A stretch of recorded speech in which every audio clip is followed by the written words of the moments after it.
The dust storm arrived without warning, shrouding Red Bluff's livestock arena in a copper-brown haze that made the bidding paddles look like drifting ghosts.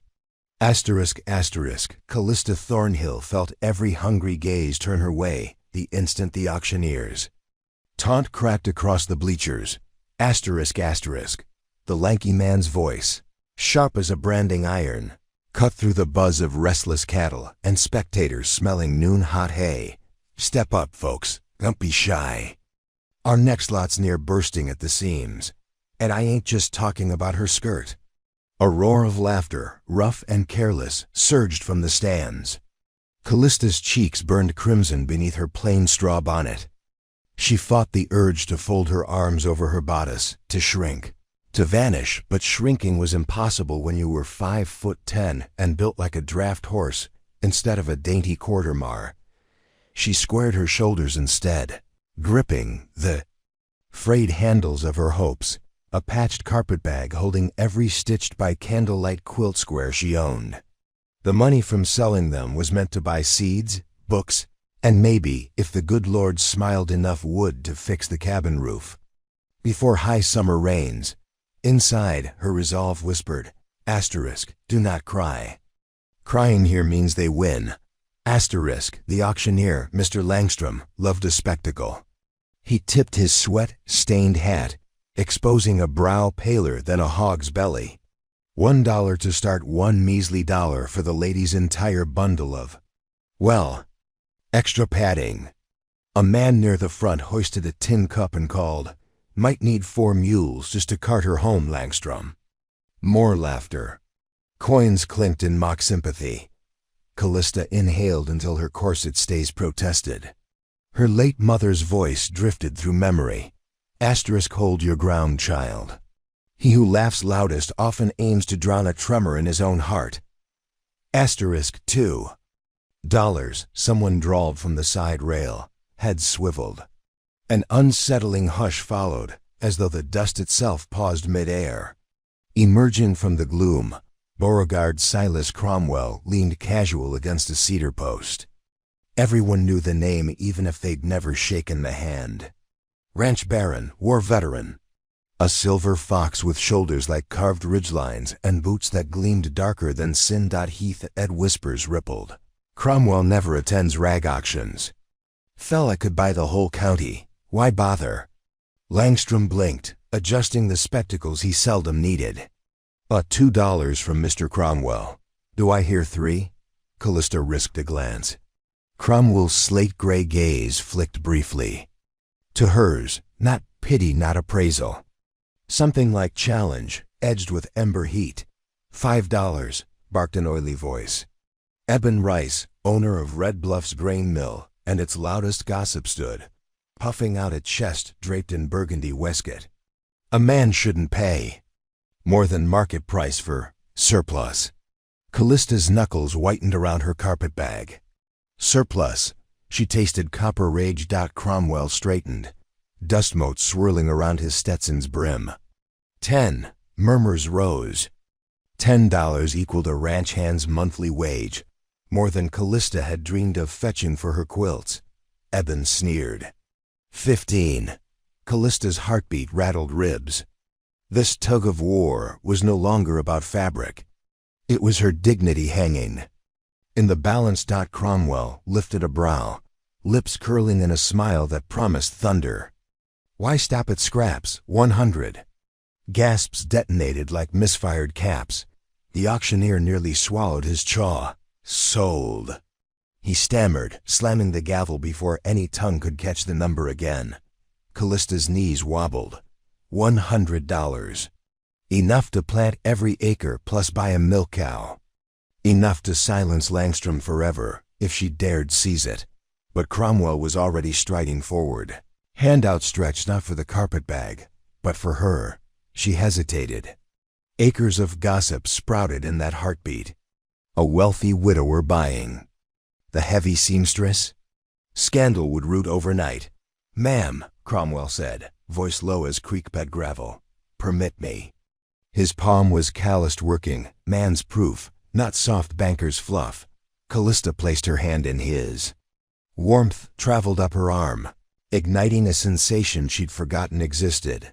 The crowd's hush fractured into jeers. Buying a wife. Cromwell? Didn't know you fancied draft marais. He ignored them, folding her fingers around the banknote he pressed into her palm. She dared a peek, 300 far beyond the bid. Her breath caught. Why? She whispered. Cromwell tipped his hat. Because weight is measured on scales. Worth is measured in courage. And you, Miss Thornhill, were the only brave soul in this yard.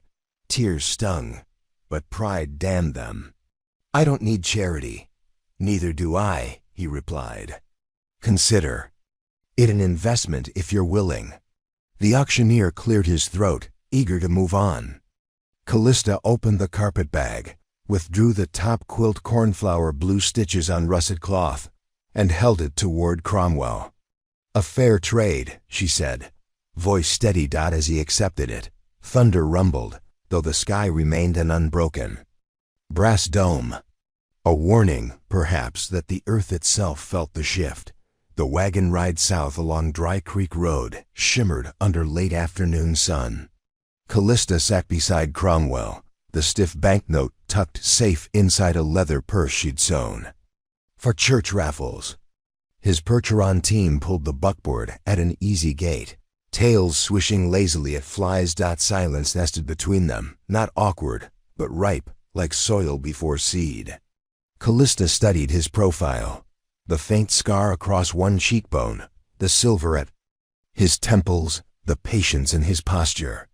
Here was a man who moved at the tempo of seasons, not gossip. Still, suspicion needled her. You said investment. What harvest do you seek? He kept eyes ahead. My housekeeper left to tend her ailing. Father, my cook eloped with the blacksmith. 20 hired men eat like bears and keep rooms like pig pens. I require someone with backbone enough to set order and to finish a task my late wife started. Callista traced a finger over the quilt stacked on her lap. And you think that someone is me? Miss Thornhill, I saw how you stood your ground, while hyenas snapped at your heels. My crew's rough, but they ain't hyenas. She considered. The Thornhill homestead, 2 cracked windows, roof sagging like a weary spine, flickered in memory. Renting it out could finance repairs. Yet leaving meant abandoning the graveyard oak where her parents rested. As if sensing her thoughts, Cromwell sighed. It's temporary, season's contract. End of harvest, we settle accounts. You're free to go. Temporary. The word loosened the knot in her chest. Very well, she said. But I won't be coddled. A quick smile. Didn't figure you for the coddling kind. The wagon crested a ridge, revealing Cromwell's Mercy Ranch sprawled across rolling grassland. Fences white as bone, barns crimson as fresh-cut cedar. A river of wheat undulated beyond, gold under sun. Callista gasped softly. Beautiful, isn't she? Cromwell murmured, pride warming the words. But beauty hides burdens. Every acre has ghosts. The phrase snagged her curiosity, but before she could pry, he pointed to a low cluster of buildings near the windmill. That's the bunkhouse, smokehouse, tack shed, and kitchen garden. You'll have the east wing of the main house. Finest room short of mine. Heat stole up Callista's neck. That's generous. It's practical, closer to the larder. Practical. Yes, she could accept practical. As they rolled into the ranch yard, cowhands paused mid-task, eyes narrowing at the stranger riding shotgun.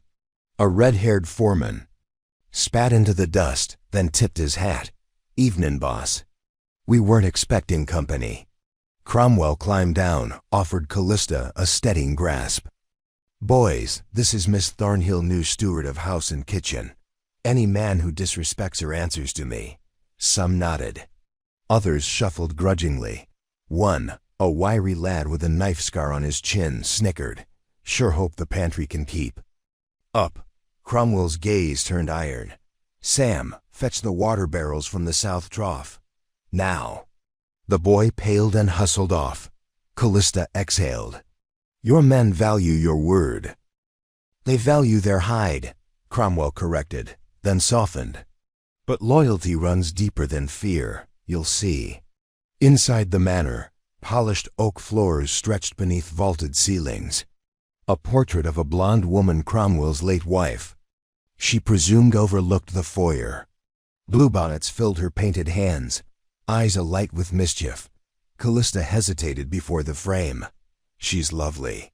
She was unstoppable, Cromwell said quietly. Built this place's spirit more than I ever could. He gestured down a corridor fragrant with lemon oil. Her sewing room's at the end. That task I mentioned, she planned a quilt for each bunk, never finished. Patterns, bolts, needles, everything's there, if you fancy work in the quiet. Hours. Callista's throat thickened. A rancher honoring his wife's dream by hiring a quilter rather than discarding it. A curious ache, part longing, part awe settled in her chest. I'll see it done, she said. Good. He withdrew a brass key. Room's yours, supper at 6. We'll talk wages after you've eaten. She reached for the key, their fingers brushed. An electric note hummed between skin. Callista pulled back first, unsettled. Hours later, lamplight spilled over the long pine dining table. The ranch hands filed in, washing dusted faces, muttering over their hunger. Callista stood at the head, directing 2 kitchen girls as they set platters of roast beef, sweet corn relish, and sourdough thick as a fist. Conversation faltered when she thumped an iron ladle against a pitcher. Meals free, she began, voice clear despite the thud of her heart, but plates return clean. Any man who leaves scraps will spend breakfast mucking the dairy pens in silence. A shocked beat passed, then someone snorted. Another grinned. The red-haired foreman lifted his mug. Yes, ma'am. Cromwell watched from the doorway, arms folded, approval shining. Dinner flowed smoother than spring water. Callista refilled cups, memorizing names, read, Amos, Jonah, 2 wheels, Lucky Joe. They tested her with jests, but when she volleyed jokes sharper than fishhooks, laughter replaced cynicism. Afterwards, she retreated to the sewing room. Moonlight silvered stacks of calico. Callista ran fingertips over chalk-marked blocks, double star, log cabin. Lone tree notes, scribbled an elegant feminine hand dot in the center of the work table, lay an unfinished square. A blooming magnolia stitched in ivory silk, needles poked. Mid-curve, as though the maker had risen for tea and never returned. Callista threaded one, heart drumming steady, and set the first stitch. Each pull anchored her to something larger than shame, legacy perhaps, or healing. Midnight found her still working, candle nub guttering. She whispered a promise to the painted lady in the foyer. Your dream will live. Thunder rumbled faint. A storm building over distant mesas. Callista blew out the candle and crossed to her room, but sleep was fleeting. She dreamt of the auction yard again, only this time, Langstrom's laughter turned to a scream. Flames devoured haystacks. Cromwell lay on the ground, bleeding, calling her name. She jolted awake, breath ragged. Through the window, lightning flickered on the horizon. Hoofbeats echoed in the yard, urgent many. Men shouting. She threw on boots, grabbed the shawl, and hurried downstairs. At the front door, Cromwell met her, revolver holstered, but hand hovering. Moonlight revealed tension lining his face. Riders from the south fence found something, he said, voice low. Livestock dead. Fences cut. Tracks due organized. For wolves, rustlers, Callista whispered, or worse. He glanced toward the stables where lanterns bobbed like fireflies. Stay inside. Bolt the door. She caught his sleeve. You'll need supplies. Bandages, clean water. Let me fetch. A distant boom split the night explosion, not thunder. Firelight blossomed beyond the hay barn. The horses screamed. Cromwell cursed softly. There. Inside the perimeter already. Fear seized Callista's spine, but resolve quickly outpaced it. Then I'm not hiding. Callista, she shook her head. You paid for courage at that auction. You have it. His eyes searched hers, worry clashing with reluctant trust. Another blast rippled, closer. Fine, he said. Stay close. They sprinted into chaos, embers spiraling, men rallying. The night alive with danger. As they neared the barn, a shadowed figure stepped from smoke. Shotgun leveled at Cromwell's chest. Callista's scream died in her throat. The intruder's face, lit by burning straw, twisted in a grin she recognized from Red Bluff's auction rail. Eben Rice. Evening, Cromwell, he drawled over the roar of flames. Thought I'd collect what's rightly mine. The shotgun cocked, twin barrels gleaming. Callista's pulse hammered. She felt the weight of $300 in her purse, felt the earlier triumph curdle. Eben's gaze flicked to her, filled with malice. And you brought the prize, so perfect. Saves me a trip. Cromwell stepped forward, murder glinting cold in his eyes. Let her go, Rice. Take your men and crawl back to whatever hole birthed you. Rice chuckled. Not before I finish. Tonight's bidding. He tilted the shotgun. Your life for hers. Callista's breath vanished. Flames crackled hungrily, horses reared, men shouted, but all she saw were those twin barrels, the sneer behind them, and Cromwell standing between. What harvest do you seek? She'd asked him, apparently, a harvest paid for in blood. In that instant, choices crystallized. Run and live with cowardice, or stand and forge new worth, heavier than any insult. Callista stepped forward, voice clear despite the pandemonium. No man bargains my fate, she declared. Not at an auction, and not at gunpoint. Rice's finger tightened on the trigger. Lightning split the sky white as judgment. Before we jump back in, tell us where you're from. If this story moves you, please subscribe. Tomorrow, I have a special story for you. Lightning split the sky white as judgment. The world froze in that blinding flash. Rain hissing on scorched hay while Eben Rice's double-barreled shotgun gaped at Beauregard Cromwell's chest. Callista Thornhill tasted metal on her tongue. Part fear, part fury. She had one heartbeat to choose, shrink or stand. She stepped. Eben. She shouted over crackling flames.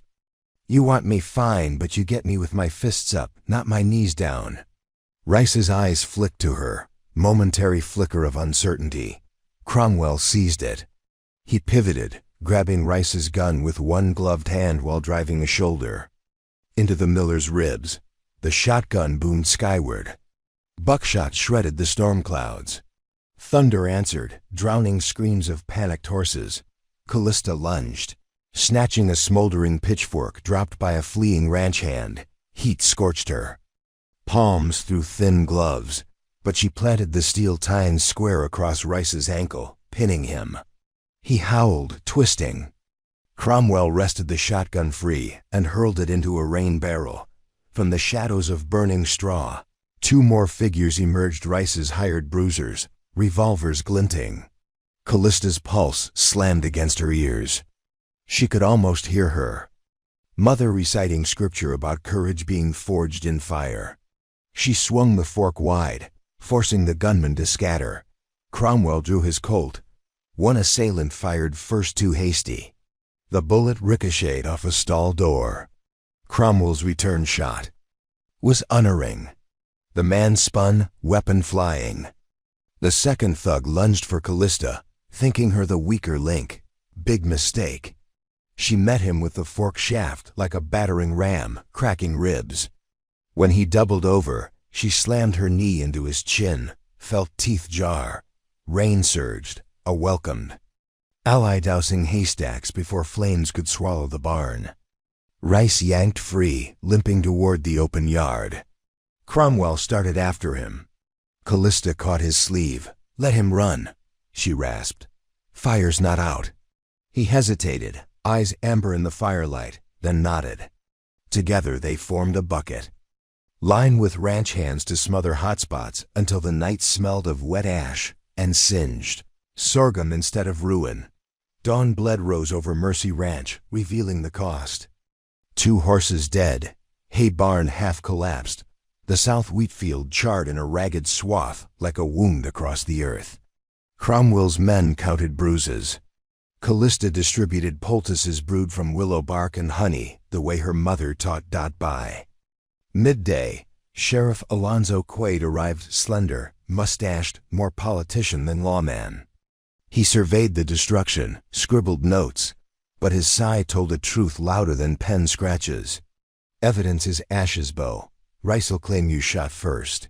He trespassed, set fire, tried murder. Cromwell growled. Quaid shrugged. Need witnesses who ain't on your payroll. Callista stepped forward, skirts damp, hair frizzed wild around determined eyes. I'm independent. I'll testify. Quaid tipped hat. Folks'll say a woman bought for $100 speaks whatever Cromwell asks. Heat prickled Callista's cheeks, but not from shame. I wasn't bought. I was hired. And I'll speak truth even if the whole county plugs its ears. The sheriff's gaze lingered, measuring, not leering, then he nodded slowly. That spine might sway a judge. He pocketed notebook. But Rice has friends in the Rail Consortium. Be ready. Rail Consortium. The words coiled like serpents.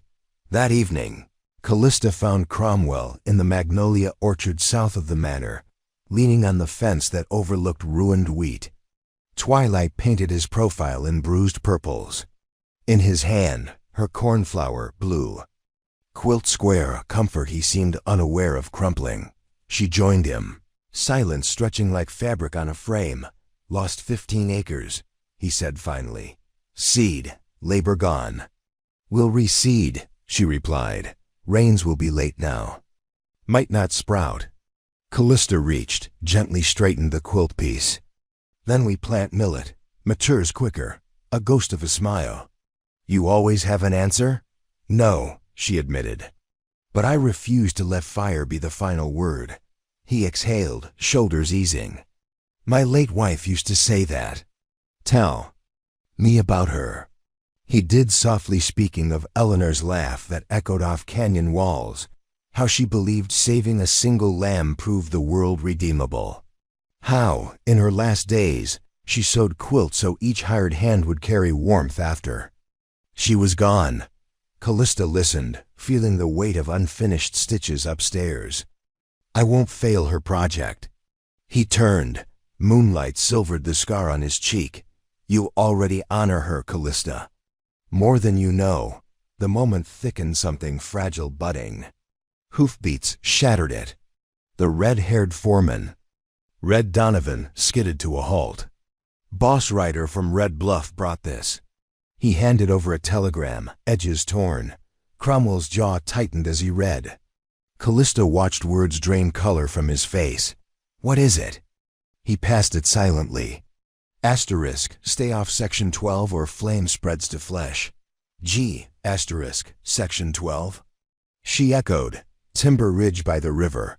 Richest stand of ponderosas in 3 counties. Railroad wants him for trestles. She folded the paper. G for Gainsboro? He nodded once. Gerald Gainsboro, rail magnate, rumored to buy officials like cattle. Quilters in Red Bluff gossiped that he financed Rice's grain mill. Now he was financing fear. Callista lifted her chin. Then we guard Section 12. Cromwell's. Laugh held no humor. You've been here 2 days. Long enough to learn what's worth defending. Their eyes locked. Determination cemented. For the next fortnight, Mercy Ranch became a fortress. Callista commandeered the abandoned carriage house, turning it into an infirmary stocked with herbal salves. She repurposed Eleanor's quilting frames into makeshift stretchers. Men grumbled but complied when she drafted them into night patrol. Shifts marked on a chalkboard schedule, precise as a conductor's ledger. Late evenings, she stitched quilt squares by lantern light, each needle stroke calming the hum of nerves. Magnolia bloom finished, she moved to double star, then flying geese patterns flying beneath her fingers like prayers pinned to cloth. Some nights Cromwell joined. whittling new shuttle handles from cedar while they discussed weather, crop rotations. Childhood memories. Always they sidestepped the magnetic pull between them, aware but unspoken. One dawn, shrill whistles erupted from the dairy pens. Callista, mid-dough kneed, dashed outside. Cows staggered, froth at mouths. The dairyman tore his hat. Water troughs tainted. Smells like lamp oil. Sabotage again. Callista raced to the garden, harvested peppermint, charcoal from last night's cookfire, ground them with vinegar. She forced the slurry down each cow's throat, praying while men pumped fresh water from the well. By dusk, the herd breathed easier. Cromwell found her slumped against a fence post, hands blackened. You saved them. She managed a weary grin. Mother called it prairie purge. Charcoal binds poison. He offered a canteen. Their fingers brushed. A pulse leapt between wrists. She sipped, heart drumming louder than Ocho OFB. Tizes. Cromwell cleared his throat. Sheriff wired court date set. 10 days. Need testimony delivered to Crossrock County seat. Callista wiped her brow. You'll go? Can't. Section 12 patrols. And men trust me here. But the judge will take written deposition. And who carries it? She asked, already knowing. His gaze held pride and reluctance. Stage leaves day after tomorrow. You and Red Donovan are best shots we have, but Red's patching fences. You know the stakes. Will you take it? Fear whispered of road ambushes in Gainsborough's reach. But another voice clear, steady dash answered. Double quotes, yes. The morning stagecoach rattled west, 6-horse team kicking dust plumes. Inside, Callista clutched a leather satchel containing sworn affidavits, charred wheat samples, and the poisoned trough's residue sealed in a jar. Beside her sat Sister Merelda, traveling to open an orphan school. Opposite, a traveling salesman, polishing spectacles, and a taciturn bounty hunter dozing with hat over eyes. Miles rolled beneath iron wheels. Hills rose, dotted with junipers, sun climbed. Callista replayed Cromwell's farewell, a brief squeeze of her forearm. The unspoken promise that he'd hold Mercy together until her return. At noon, the coach pulled into Ghost Rock Canyon. Narrow pass walled by red stone columns. Driver cracked whip wary. Suddenly, the rig slowed. Around the bend, a barricade of felled logs blocked the trail. The bounty hunter snapped awake, hand drifting to pistol. Too late.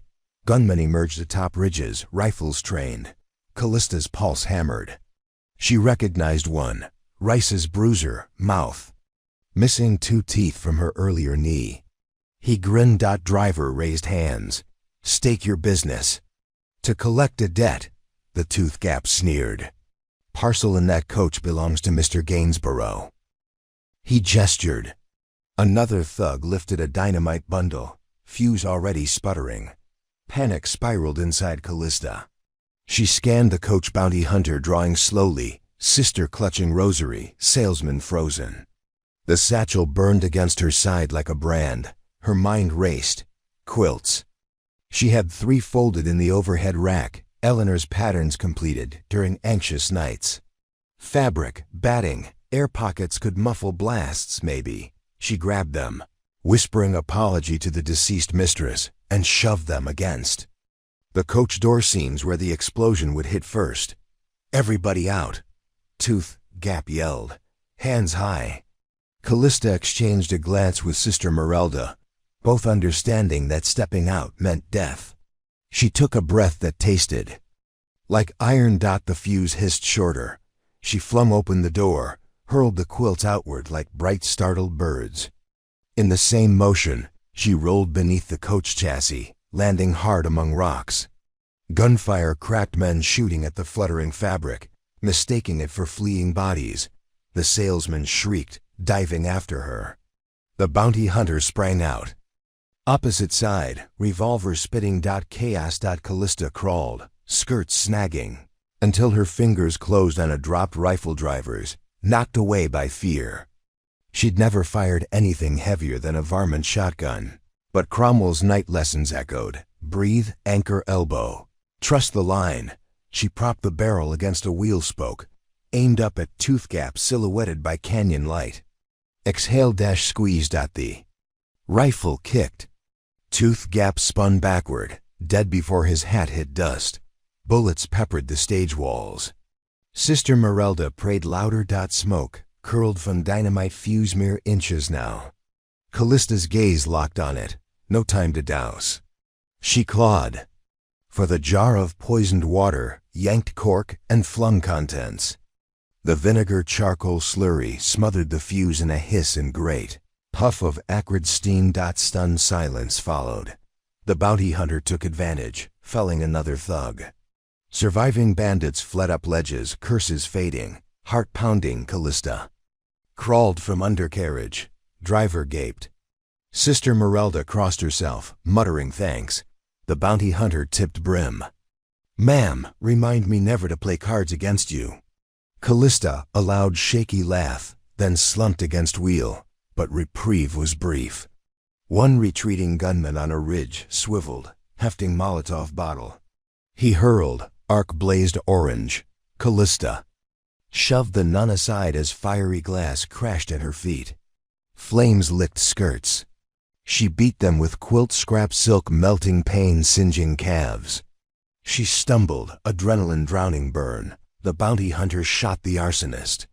Figure toppled into ravine. Driver extinguished smoldering wood.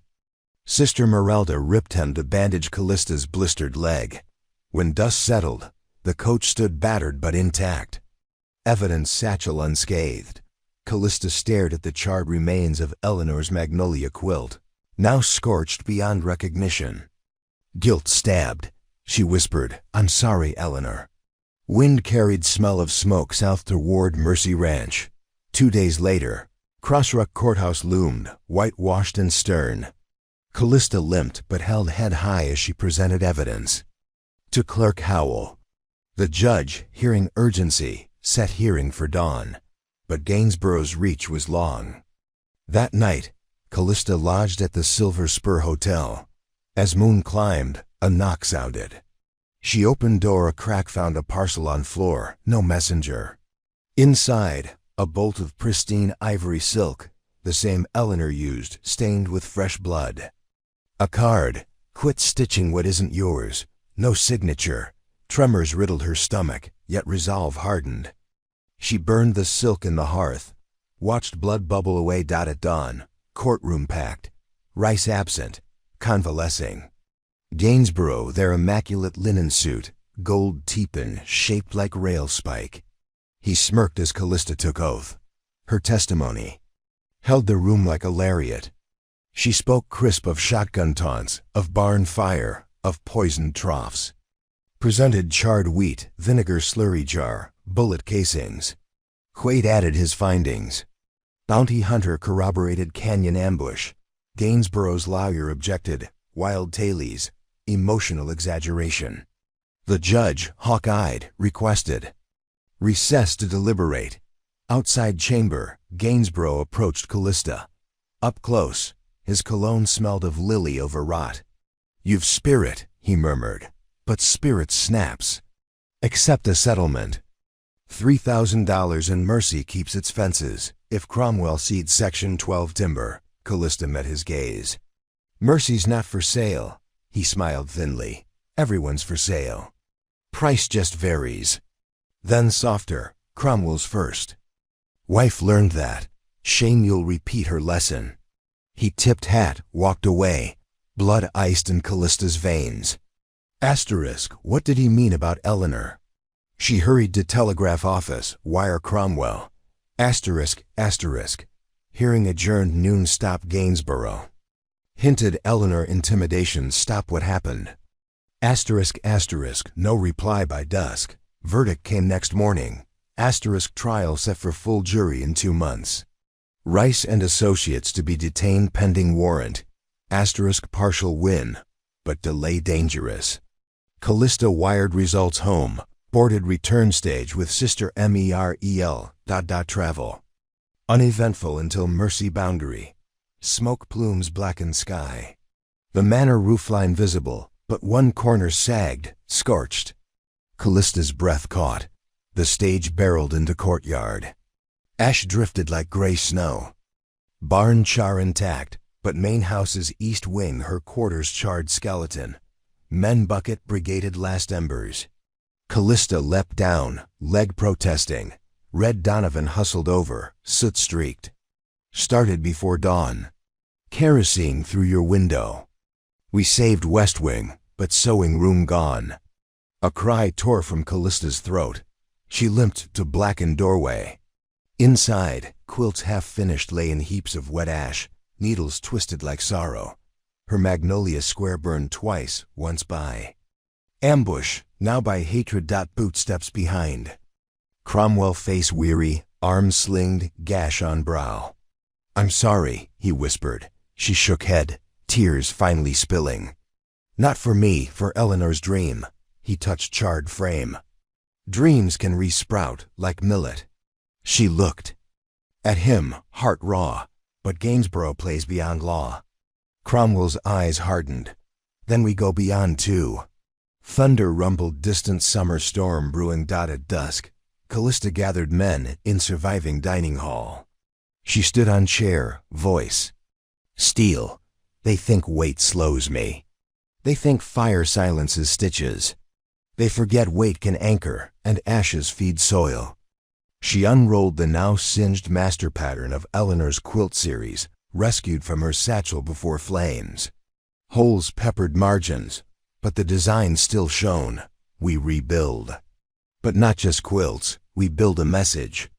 Murmurs quieted. Even Cromwell waited. "We host the county harvest dance here, 2 weeks' time," she declared. "Invite judge, townsfolk, reporters. Show Mercy stands tall. Every bunk draped in fresh quilt by then. Let Gainsborough burn fabric. We'll weave stronger." Red whistled low. "Big task." Callista's smile burned brighter than embers. "I have needles, cloth, hands and backbone." Cheers rose. Cromwell's eyes glistened. Needles flew. By lantern glow, cow hands learned to stitch straight lines. Nuns from Sister Merelda's order arrived, thread boxes in tow. Children from neighboring homesteads fetched water, sang hymn choruses that braided hope through rafters. Callista moved among them, leg bandaged, soul ablaze. She taught chain stitch to 2 wheels, feather stitch to Lucky Joe, each pattern named. For resilience, rising sun, bare paw, broken dishes made whole. Meanwhile, Cromwell plotted defense. Fences reinforced, signal flares placed, allies rallied. Telegrams buzzed to distant ranchers tired of rail encroachment. Night before the dance, storms gathered. Quilts 27 finished, hung across balconies like banners of defiance. Callista traced seams, exhaustion laced with triumph. Only the magnolia bedspread remained undone, centerpiece for Eleanor's memory. She stitched alone in the rebuilt, sewing nook now a tented lean-to rain tapping canvas. Around midnight, thunder cracked, lamp flickered. She looked up, silhouette in doorway. "Beau?" She called. No answer. Wind gust parted tent flap. Lamp extinguished, plunging room into dark thick with petrichor. She rose, threads tangled in fingers. Lightning flashed, illuminating a figure not Cromwell, but Eben Rice, clothes soaked, eyes fever bright. "How?" she whispered. He raised a revolver. Jail bars open easy when gold oils hinges. Time to finish bidding. She backed until shoulders hit table. Rain drummed roof like war drums. Rice's hand trembled, not from doubt, but something deeper, desperation. "Beauregard took my livelihood," he hissed. "Gainsborough's dollars will buy it back once you're gone, and he's broken." Callista's gaze found the magnolia quilt, white petals, green leaves half spread on table. Needed just one more blossom. Rice cocked hammer. Lightning strobed again, revealing behind him a shadow breaking from night. Cromwell, soaking, expression carved granite. He held no gun, only a branding iron plucked from forge. tip glowing ember red. Step away, Rice. Rice swung revolver toward him. Callista seized the moment. She hurled the sewing stiletto in her hand. Steel flashed, piercing Rice's forearm. Shot fired wild, shattering oil lamp. Darkness swallowed all. Gun skidded across wood. Rice screamed, iron scent of blood mixing with lamp oil. Cromwell advanced, branding iron hissing in rain. Rice scrambled, grabbing Callista, yanking her front. Hot metal hovered inches from both. Drop it, Rice snarled, breath sour. Cromwell's eyes smoked fury. Let her go. Callista felt Rice's grip tremble. She tightened her own fist around the stiletto, lodged in his arm, twisted. He howled, reflex releasing her. She ducked, iron swung. Rice shrieked as glowing tips seared the letter G into the Miller's waistcoat, branding him with his master's mark. He collapsed. Rain sizzling on burned cloth. Cromwell kicked gun away, hauled Rice upright. Sheriff's waiting. Lightning revealed Callista's face suit, streaked, triumphant. She lifted the half-finished magnolia quilt. He ruined enough. Let's make sure this mark introduces him to every judge from here to the Capitol. Cromwell nodded, chest heaving. Outside, thunder rolled toward dawn. Callista turned back to the quilt, blood spatter on white silk. She touched it, pulse steady. A stain can become part of the pattern, she murmured. She picked up needle, resumed stitching, incorporating blood petals into bloom. Cromwell watched, awe softening the storm in his eyes. A sudden shout echoed from Yard Red's voice, urgent. Riders, North Ridge Railroad guns. Cromwell cursed, grabbed rifle. Callista knotted thread, rose. He shook head. Stay, you've done enough. She met his gaze, flame dancing in hers. Enough is the word cowards use when they're tired. We're not tired. Thunder boomed louder, but wasn't thunder dynamite up the ridge. Cromwell flung door wide. Callista followed, needle still threaded, quilt over shoulder like a banner, and behind them, dawn painted the valley blood as the renegades charged. Asterisk. Dawn's first blade of light met Callista Thornhill at a dead run. The quilt still draped across her shoulders, snapping in the wind like a battle standard. Around her, Mercy Ranch erupted. Bells clanged, dogs barked, hooves thundered as riders. In long dusters poured over the North Ridge, rifles glinting orange in the newborn sun. The embroidered magnolia pressed against Callista's spine, half-stained with Eben Rice's blood. Felt suddenly prophetic, delicate petals surviving a storm of iron. She kept Beauregard Cromwell's pace over muddy turf, her burned calf screaming, but obeying. Ahead, Red Donovan kicked open the picket gate, hollering orders. Positions, sharpshooters to the silo. Joe, Trip, cover the eastern fence line. Callista glanced up. Smoke spiraled from the ridge where dynamite had boomed, blackening sky already heavy with departing storm clouds. She spotted riders brandishing the rail consortium's sigil, a spur entwined with a rail spike-painted. White on saddlebags. 11 men, maybe 12, spread in a crescent, pushing hard toward the main yard. Cromwell skidded to a halt beside the well, sighting his Winchester. They want us rattled. Don't let them break inside the fence. Callista's gaze swept the yard. The rebuilt sewing lean sat vulnerable, quilts drying on lines between trees like bright flags inviting ruin. She swallowed hard. Not again. 2 wheels. She called to the lanky ranch hand limping across the porch with a bandage round his knee. Get those quilts down, stash them in the root cellar. He hesitated, eyes darting to the advancing raiders. Callista gave him her fiercest schoolmarm glare. They burn another stitch over my dead body. Go! He bolted. Shots cracked, kicking dirt near their feet. The lead raider, a broad man in a pinstripe coat too fine for ranch dust, raised a silver pistol and shouted, Cromwell, sign the timber rights or we flatten everything you hold dear. Cromwell answered with lead, his bullet shaving bark from a mesquite trunk beside the thug's horse. The animal reared, buying precious seconds. Callista ducked behind the water. Trough as splinters peppered her bonnet. Her pulse beat so loudly she barely heard Red's voice. Callista East Tool shed. We need ammo ferried. She nodded, sprinting low across open ground. Bullets whistled past like angry bees. She slid behind the shed's stacked crates, heart hammering. Amos and Jonah, twins in everything but eye color, kicked open a crate of rifle rounds. Jonah tossed her a canvas satchel.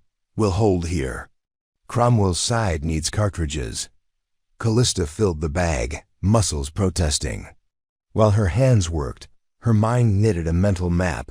Sharpshooters in silo, Cromwell by well, Red patrolling. Porch. Attackers approaching in 3 wedges. Central wedge aiming for corral gate. She hefted the satchel and dashed again, weaving through chicken coops. Feathers exploded overhead when a slug tore through the roof. A rooster shrieked. Mud sucked at her boots, lightning burned calf sending flares of pain. But she pressed on. Cromwell spotted her approach. He fired, then grabbed the bag as she slid beside him. Sweat streaked soot on his brow. You're everywhere at once, he muttered, jamming rounds into Winchester. You taught me triage, she panted. Bleeding guns count as wounds. He spared half a smile, but his gaze cut toward the ridge. They're maneuvering to flank silo. If they take that high ground, a new explosion ripped the air. Earth geysered near the silo base, throwing 2 sharpshooters into the dust. Callista choked on grit. The raiders had mortar shells, small, improvised, but enough. We need the Gatling, Cromwell growled. Her stomach flipped. The Gatling gun disassembled and stowed in the old smokehouse since the cattle were 2 summers back. Was heavy as an anvil and stubborn as a mule. I'll get the crank and barrel, she said. He grabbed her wrist. It's 80 pounds of iron. She yanked free, eyes blazing. I weigh more. Then she threw him a teasing smirk despite pounding fear. Auctioneer said so. He barked a laugh that sounded like hope and refocused on the fight. Inside the smokehouse, air reeked of hickory and old fat. Callista found the Gatling parts under burlap sacks. Long steel barrel, tripod, feed hopper. The iron felt like molten lead, but fury lent strength. She balanced barrel on her shoulder, tripod under the opposite arm, and waddled into daylight. Lightning hadn't returned, yet thunder of gunfire filled the sky. The raiders had reached the inner pasture fence good. Cedar rails waist high and were using it as cover. One lassoed a fence post, ripping it free to widen gap. Callista hobbled toward a wagon overturned near the well-perfect mount point. She hoisted tripod onto the wagon bed, heaving breathless curses, then wrangled the barrel into place. Fingers fumbling, she bolted pivots, just as 2 wheels and Lucky Joe arrived hauling a crate of brass cartridges. Load! She gasped. They fed belts through hopper. Red scrambled up, eyes wide. You sure about this? Callista grasped the hand crank. Fear fluttered, but she pinned it beneath purpose. She remembered Cromwell's midnight lessons, the smell of gun oil, his hands guiding hers. Breathe like you're pulling thread. Cover the flank, she ordered Red. Once I start, they'll divert. He nodded and leapt down. Callista sighted down the barrel. A raider on a paint horse waved a torch, galloping toward the sowing lean, to perhaps intending to finish what Rice began. Her quilt banner flapped defiantly on his saddle horn. Not today. She turned the crank. The Gatling roared, 6 barrels spinning, brass raining. Dust erupted around the horse. The rider veered, torch flying.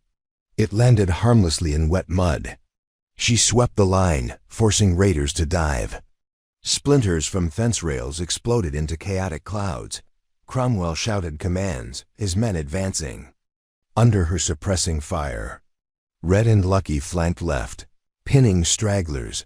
The tide turned until a distant crack split the air, deeper than rifle bark. Callista paused, scanning ridge. From the horizon, An ironclad coach thundered, a private rail company armored wagon repurposed for war, plates riveted over windows, battering ram welded to front. It hurtled down the slope straight toward Mercy's. "Gate, no," she whispered. The Gatling's bullets would ricochet off that hull like hail on an anvil. Cromwell saw it too. Gate brace won't hold, Callista's mind raced. Barbed wire, hay bales, oil. Nothing could stop that weight in time. Unless weight met weight. Her gaze shot to the lumber pile stacked for corral repairs, 3 dozen beams, each thick as her thigh, if she could topple it at the right moment. She vaulted wagon side, sprinted, limped across yard under renewed gunfire. Bullets hummed by. One grazed her upper arm, cloth tearing. Pain flashed, but she kept moving. The beam stack rested on trestles up slope from gate. A single retaining pin and iron stake anchored the bottom layer. She grabbed a pry bar, wedged it beneath stake, shoved. Metal groaned. Behind, the armored coach clattered closer. She heard its engine's furious chug, saw smoke billowing. Imagined Gainsborough at the helm of his empire's cruelty. The stake shifted but held. She threw her weight, shoulders screaming. Wood cracked. The stake ripped free. With a creaking roar, the beam pile lurched, then avalanched down the incline, a river of timber. The armored coach driver saw too late. Wheels skidded in mud. Beams slammed into hull, flipping it sideways. It toppled, crashed in a geyser of splinters and steam, blocking the gate entirely. A stunned silence blanketed the yard for one breath. Then Mercy's defenders erupted in cheers. The remaining raiders broke ranks, fleeing for the ridge. Some abandoned horses, choosing barefooted escape over Mercy's wrath. Sharpshooters peppered the ground near their heels, warning, not wasteful killing. Callista sagged against a broken post, breath ragged, arm bleeding freely now. Cromwell sprinted to her, skidding on knees. "Callista!" He pressed a kerchief. To wound. Ball went through clean, thank heavens. She managed a grin, needle and sinew good as new. He stared, disbelief mingling with pride. "You stopped a locomotive on wheels. Couldn't let them trample Eleanor's quilts again." Her smile wobbled, tears suddenly hot. Adrenaline faded, leaving raw ache. He wrapped arms around her, steadying. Rain began, gentler this time, cleansing. Callista leaned into him, listening. To heartbeats matching cannon tempo. By afternoon, Mercy Ranch resembled a camp after victory. Fires smoldered in pits where debris was burned. Wounded raiders, ironically treated beside ranch hands in the infirmary tent. Sheriff Quaid arrived. Jaw agape at toppled armored coach stamped with rail insignia. "This'll make headlines," he muttered, eyeing char marks on iron plates. Cromwell didn't smile. "Send telegraph to governor. Evidence of armed incursion by Gainsborough's company against private property." Quaid nodded, scratching notes. Callista stood nearby, arm bandaged snug. She eavesdropped until the sheriff finished, then pulled him aside. "I need to see Rice," she said. Quaid frowned. "He's cooling in holding cell at Red Bluff." "Bring him here," she insisted. "Tonight, and bring Gainsborough's liaison if you can." "Why?" She glanced at Mercy's barn where quilts now hung proud, untouched. "Because tomorrow is the harvest dance, and their masks fall tonight." Twilight bled mauve over lantern-lit courtyard. Despite battle fatigue, everyone scrubbed mud from boots, strung bunting, tapped kegs, tuned fiddle strings. Callista oversaw cooks stirring venison stew, biscuits browning in Dutch ovens. She instructed the kitchen girls, fill every belly friend, foe or stranger. Generosity shone as thieves. By moonrise, wagons rolled in, neighbors, homesteaders, townsfolk. Curious about Mercy's resilience. Music swelled, lively but reverent. Couples danced beneath string lights, suspended from freshly reinforced beams. Callista wore a dress borrowed from Sister Merelda, midnight blue calico, cinched but comfortable. The magnolia quilt, now completed despite bloodstains, draped across the porch rail like a mantle of defiance. Cromwell approached, washed clean, hair slicked. He offered his arm. She accepted, stepping onto the dance floor. Fiddles launched into a waltz. Around them, rumors spread of Gatling roar, beam avalanche, auction insults turned iron triumph. Each whisper stoked the legend. Halfway through.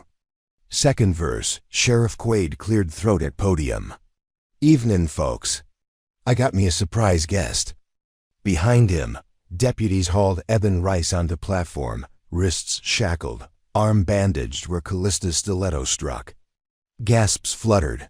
Rice's eyes darted, calculating. Quaid continued. Mr. Rice asked to speak an apology. Rice's voice. Hoarse, spilled. I wronged Mercy Ranch, wronged Miss Thornhill, was paid by Gerald Gainsborough to intimidate. He planned to claim timber after drive out. Murmurs sharpened. Callista watched Rice tremble. This wasn't repentance. It was survival. Quaid produced a notarized affidavit. Rice signed and swore. Additionally, he held aloft Rice's branded waistcoat, still smelling of burnt cloth. Gasps turned to hushed outrage. "Deputy," Quaid called. Another man dragged a limp figure, a wounded raider in rail livery. Sheriff addressed crowd. "This here's Mr. Hollis, Gainsborough's paymaster. Found in armored coach. Letters on his person detailed direct orders. Demolish Mercy if land rights refused." Cromwell's jaw set. Callista felt tension ripple through dancers. The magnitude of conspiracy now public. Quaid nodded to Cromwell. "Beauregard, you've got 50 witnesses. Judge can't ignore that. Gainsborough will stand trial." Sudden hush as riders' hoofbeats approached. The last thing anyone expected tonight. The crowd tensed, memories of morning raid fresh. But out of darkness trotted a single stallion bearing a woman in dove-gray riding habit, white hair and braided crown. Callista's breath caught. Governor Lucia Wilder, the only female governor west of the Mississippi. She dismounted with agile grace, brown eyes surveying lantern-lit faces. "Evening," she said, voice crisp. Telegraph over breakfast said Mercy Ranch repelled private army aggression. Came to see courage firsthand. Cromwell recovered. First, tipping hat. "Ma'am, you honor us." Wilder's gaze fell on Callista's bandage. "You the seamstress who stopped a locomotive?" "Quilter," Callista corrected, nerves fluttering. Wilder smiled faintly. "Quilted rails of justice." "Seems," she turned to crowd. "I guarantee a state investigation into Gainsborough's crimes. In the meantime, enjoy your harvest. Tomorrow, I ride to Red Bluff Courthouse and personally chain his doors if the judge dallies." Cheer rose, echoing off canyons. Music resumed. Fiercer with hope, Callista exhaled, tension unwinding. Cromwell guided her off the floor toward quiet porch. "You saved us," he said, eyes shining. "Quilts and all, we saved each other." She brushed fingertips along magnolia quilt. "Eleanor's dream stands." Cromwell's voice softened. "She'd have loved you." Emotion surged. "I would have loved her." Silence bloomed. Charged, he brushed a strand of hair from her cheek. The touch lingered. Callista's heartbeat drummed louder than fiddles. Then Sister Merelda burst through door, eyes wide. "Callista, you're home." Thornhill cabin smoke spotted. World tilted. The cabin she rented, where her parents lay under oak, where quilts were born now, threatened. Cromwell saw her anguish. "We ride now." But Governor Wilder stepped up, lifting lantern high. "Hold. Scouts report not smoke but torches. A mob gathers at Thornhill Farm. Gainsborough loyalists." Callista's fists clenched. They sought to cut her roots. She met. Cromwell's gaze, fire rekindled. "We end this tonight." He nodded, eyes steel. Thunder rumbled in distance, real or omen. She couldn't tell. They saddled two of Mercy's fastest horses. Red and Lucky volunteered arms. Governor Wilder insisted.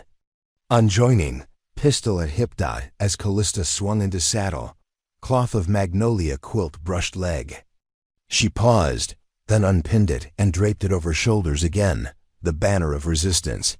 Moonlight bathed the posse as they galloped into night, hooves pounding rhythm of destiny, leaving harvest dance music fading behind like lullaby before storm. Ahead, Thornhill Valley flickered with torchlight, an ember nest waiting to ignite. Callista urged her mount faster, wind-tearing tears from her eyes.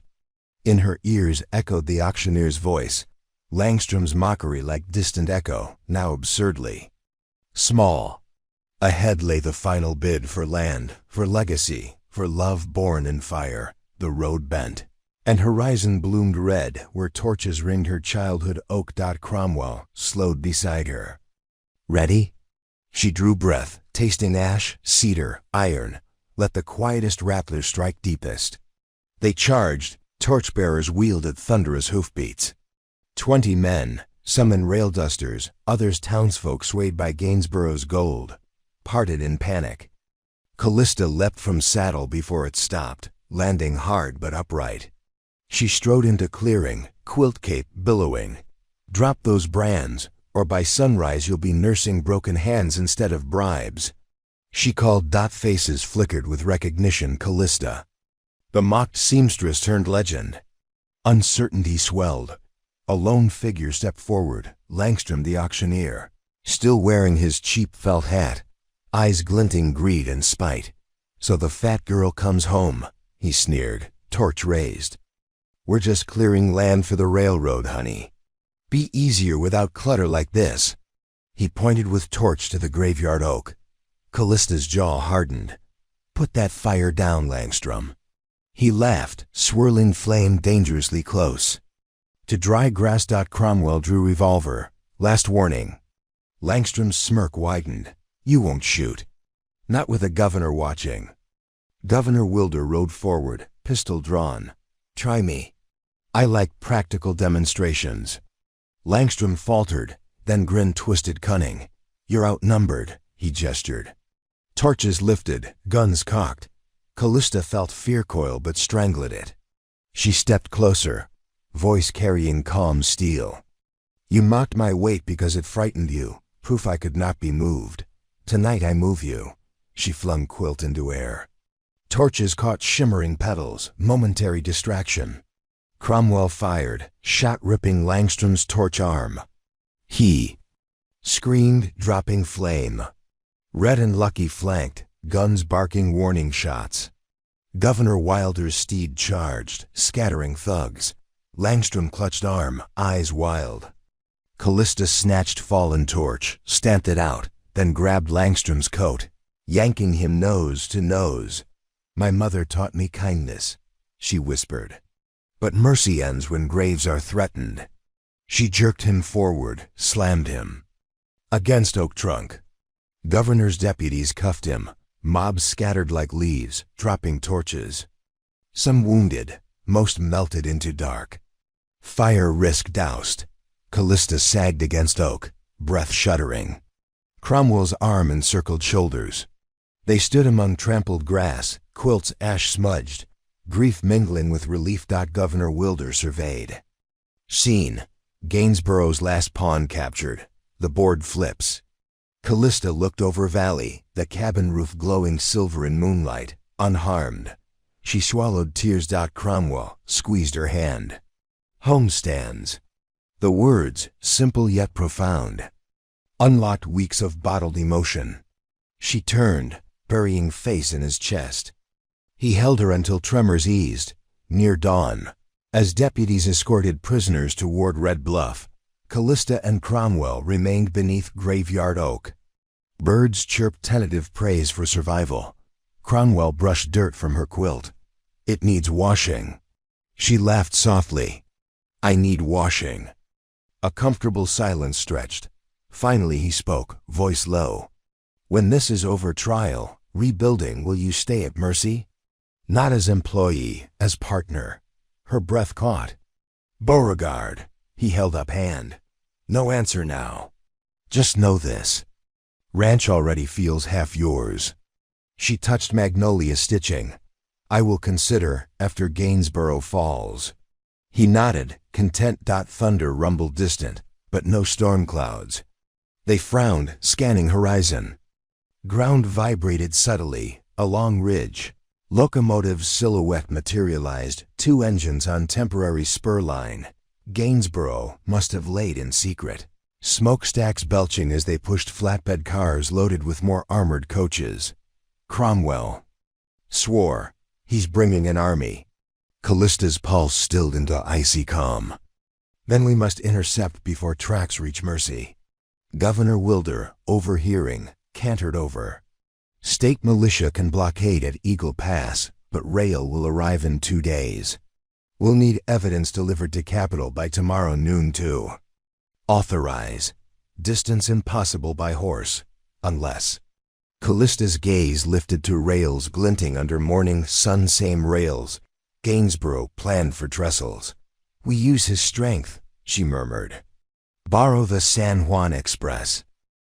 The vermilion sun had scarcely cleared the bluff when Callista Thornhill and Beauregard Cromwell crested the last rise above Red Bluff Junction. Dust devils pirouetted along the rails as though the desert itself had sensed the tremor of destiny. Grinding up the steel.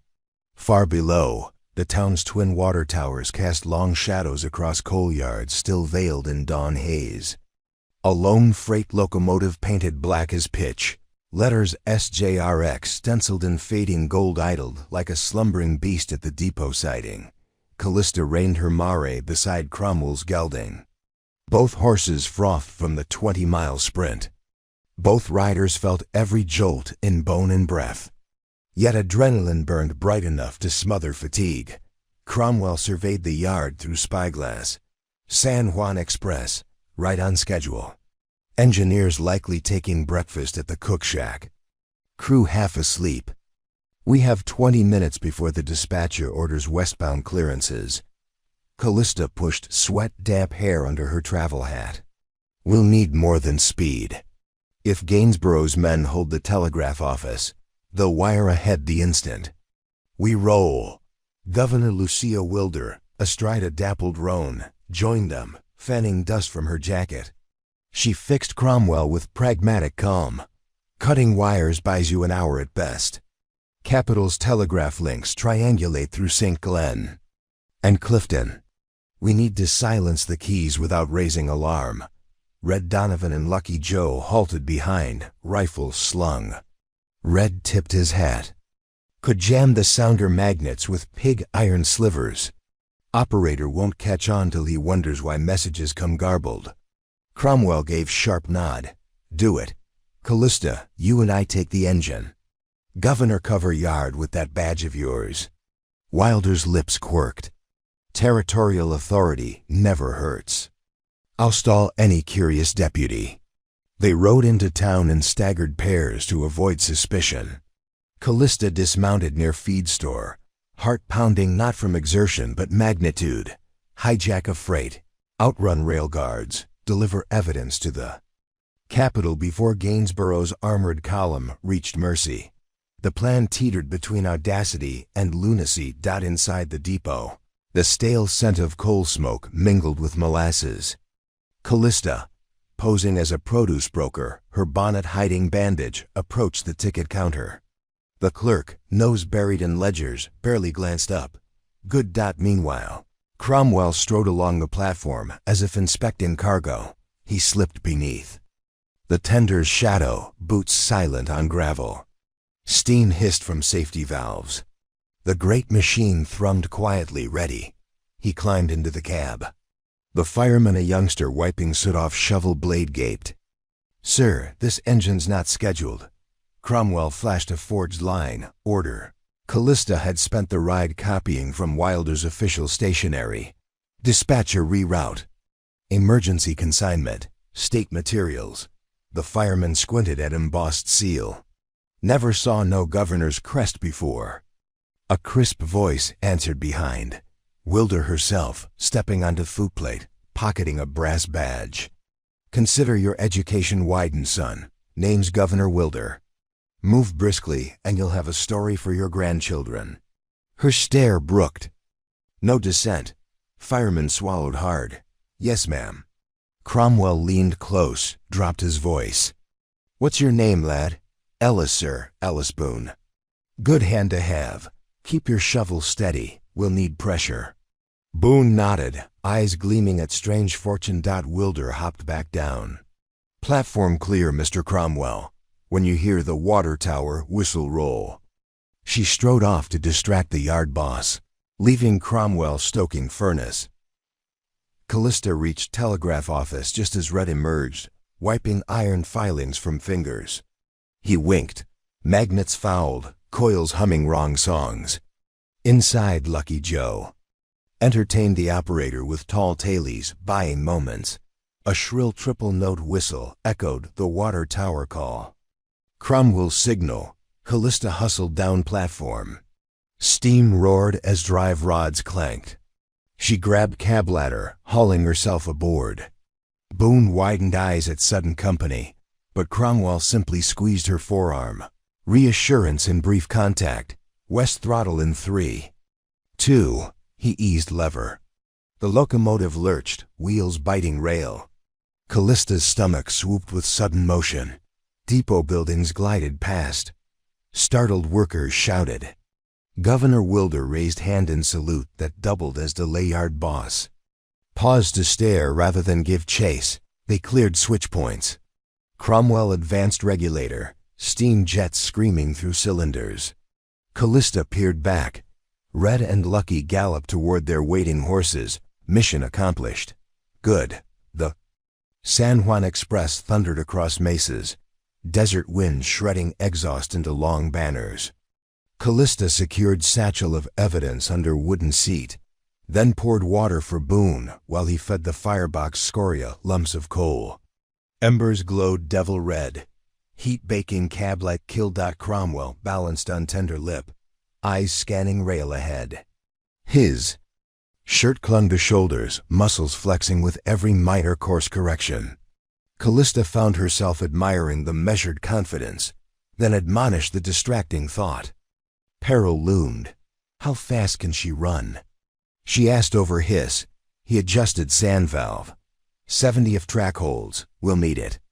Gainsborough's metal mount light racers. Let them. Freight engines about momentum. We don't stop. Mountains rose on horizon. Purple ridges wreathed in dawn mist. Track there wound through Trestle's ideal place for ambush. Callista voiced concern. Cromwell nodded. Cottonwood Gorge Trestle. Only span for 30 miles. If Gainsborough sabotages. Before we cross. He didn't finish. Mid-morning sun climbed when they thundered into Clifton Water Stop. Callista disembarked. Official orders ready. Station master mustache waxed within an inch of its life, flustered at unscheduled arrival. Governor's direct cargo. She explained smoothly, flashing crest. Need water and sand only, quick. As tank filled, she bought coffee, bread. Jar of pickles for crew. Boone devoured half loaf in 2 bites, grateful. They rolled again within 8 minutes. A record that cost 3 silver coins slipped into station master's palm. By midday, telegraph poles blurred. Callista perched on tender edge, letting wind whip hair free. Amid roar, her thoughts drifted to Thornhill cabin. She pictured gravestone shadows, the graveyard oak's branches sheltering childhood laughter. She vowed to plant magnolias there. When peace finally settled, Cromwell's voice cut through engine rumble, smoke behind small plumes. Riders on rail bikes. She followed, pointing finger. Far back, 2 gasoline-powered inspection cars, nicknamed Wicked Wasps, sped along rails, sparks trailing. Can't outrun those on straightaway, Cromwell said. We reach Cottonwood first, we cut. Switch, he leaned into throttle. Boiler pressure climbed. Safety valves chattered. Wheels hammered rails, each joint a wild percussion. Boone hollered, eyes wide. She's at her limit, sir. Hold fast, Cromwell barked. Callista steadied. Water scoop lever. An idea took root, reckless but plausible. If those wasps latch coupling, they'll board. We need deterrent. She scanned coal layer, saw a small keg labeled lamp oil tucked behind tool chest. She grabbed empty burlap feed sack, filled it with coke dust and coal chips, soaked with lamp oil, tied with twine. Improvised cinder cloud, she shouted at.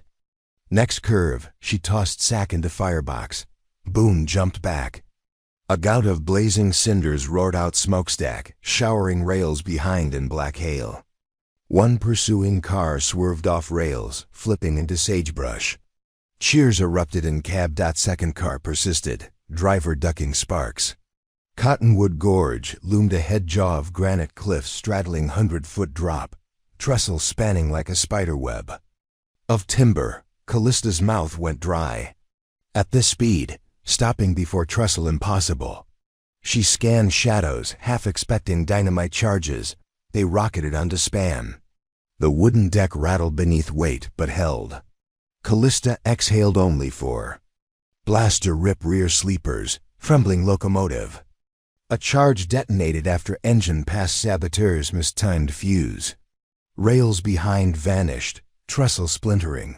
Pursuing rail bike braked, skidding. Driver's jaw slackened as he realized gap.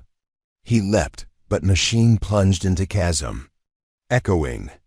Crash swallowed by wind. Cromwell eased throttle, laughing breathless. Luck favors bold. Callista clutched railing till knuckles whitened. Or fools, and were both. Past Cottonwood, landscape flattened into high plains dotted with windmills. They made good time, but telegraph lines still functioned ahead. Gainsborough might now know of hijacking. At Granger, they faced hurdle. Switch semaphore flagged red track ahead diverted into service siding, staying clear for passenger express due oncoming. Dispatcher would hold freight until express passed. Cromwell cursed. Can't risk delay. Siding's 5-mile loop. We'd lose half hour. Callista studied panel tower. 2 operators inside. An idea bold as others sparked. I'll persuade them, she said, straightening bonnet. She marched to tower, presenting forged governor order plus official gubernatorial presence by telegraph earlier. She spun urgent tale, infectious livestock. Disease in western counties. Sealed medical barrels on board for Capitol Lab. Delay threatens containment. Her conviction, coupled with state seal, eroded operator resistance, but safety protocol required visual confirmation from zone board at East Granger. Callista improvised, send Ryder with me aboard to witness. Operator nodded, sent Junior. Flagman, trusting. Once engine moved past switch, Cromwell opened regulator full, leaving Flagman slack jawn at velocity. By time he regained wits, they were 10 miles gone. Cromwell gently disembarked him at windmill siding with apology, steam cloud obscuring departure. Callista shrugged. Containment accomplished. They shared laughter that eased tension. Afternoon heat baked rails silver. Water levels dwindled. The next tower dry spur said abandoned months, tank disused. They'd risk boiler if not resupplied before Big Mesa grade. Callista scanned map. Old irrigation reservoir 2 miles off alignment if we siphon with. Hoses. Boone scratched head. Need pump. She recalled crate labeled chemical hand pump stowed for cattle dip, loaded in haste. With teamwork, they dragged hose to reservoir brackish but usable. For 20 sweaty minutes they pumped, muscles burning. Water sloshed tender half full. Good enough. While they worked, Cromwell's gaze flicked to horizon. Dust clouds 3, maybe 4 riders parallel. Scout stalking. Callista adjusted bandage. We keep moving. By dusk, Capitol skyline glittered, distant domed courthouse catching last sun. Relief welled but shattered when telegraph pole lines ended abruptly. Wires cut, dangling. Cromwell frowned. Sabotage to mask track obstruction ahead. Soon. They spotted it. Freight car derailed across Maine, wreck still smoldering. No passing. Spur track branched east around Quarry narrow gauge. but linked back near city. Cromwell studied switch lever. It was locked with heavy padlock. Callista climbed down, pulled hairpin, fiddled tumblers. After tense minutes, lock snapped. They shoved lever. Points realigned to branch. Engine crept onto lighter rails, groaning protest but managing. Twists tight. Speed reduced. Night settled, shadows thick. Boone fed fire, face sooty. Callista leaned out, lantern in hand, checking clearances. She felt weight of journey, but adrenaline still fueled limbs. Sudden boom rocked ground. Culvert charges detonated. Behind, rails buckling. Flames leapt, illuminating 5 mounted silhouettes on ridge and rail livery. Gun flashes sparked. Shots pinged off boiler. Cromwell ducked. Ambush. Callista scanned ahead. Quarry bridge, narrow stone arches. Past it, track merged back. If we make bridge, narrow walls shield us. Engines slogged uphill. Raiders fired steadily. One bullet smashed cab glass, nicked Boone's ear. He yelped but continued shoveling. Cromwell cursed low, adjusting steam. Callista grabbed rifle, braced on tender edge. She inhaled dust, heart pounding. Aiming at galloping silhouette, she fired. Figure toppled, horse veering. She chambered again. Covering engineer, they reached bridge. Cliffs rose, blocking pursuers. Round left bend and roared onto main line again, leaving gunfire echoing hollow. Capitol lights glimmered close now. Union Station's great clock struck 10 as the San Juan Express, whistle screaming triumph, steamed into platform. Passers, by scattered, startled by unscheduled arrival. Callista jumped down legs jelly, clutching evidence. SATCHEL. Governor Wilder arrived earlier by telegraph, wired railcar, met them with contingent of state militia. She embraced Callista. Briefly, then barked orders. Seize cargo coach, secure prisoners. She eyed soot-streaked Cromwell. You made it. He managed weary grin. With half a boiler and miracles. They hustled into Capitol building, marble halls echoing boots. Midnight emergency session convened. Callista testified before assembly, displayed charred wheat, branded waistcoat, sworn affidavits, flagmen. Statement, tower sabotage, Wilder appended governor seal. Senators murmured outrage. Meanwhile, telegram arrived. Gansborough's armored column stalled at trestle break, unable to proceed. Mercy Ranch safe for now. The assembly voted. Immediate injunction freezing Gainsborough assets, authorizing militia arrest, and granting Mercy state protection, plus reconstruction grant. Dawn stained rotunda glass crimson and gold as gavel. Fell justice decreed. Exhaustion crashed upon Callista then. She exited into cool colonnade, breath frosting an early morning chill despite summer. Cromwell waited, leaning on balustrade. Capitol dome behind glowed like rising harvest moon. Opened arms. She stepped into embrace. Relief trembled through them, laughter bordering on sobs. We did it, she whispered, cheek against his coal-smudged vest. He tilted her chin. You did. Their lips met gentle, then fiercer tasting soot, coffee, victory. For heartbeat. The world hushed, no gunfire, no throttles. Only heartbeat sinking. A polite throat clearing parted them. Governor Wilder, smiling. Hate to interrupt, but militia steam coach leaves in 20 to escort you back. Mercy folk await heroes. Callista blushed. Cromwell chuckled. Then heroes will bathe first. Return journey, uneventful militia presence deterred threats. 3 days later, Mercy Ranch through celebration dwarfing harvest dance. Quilts hung like banners across corral, magnolia quilt front and center. Its blood-stained bloom, revered as emblem of resilience. Newsmen snapped photographs. Callista, atop crate, hammering final nail in reconstructed barn beam. Cromwell.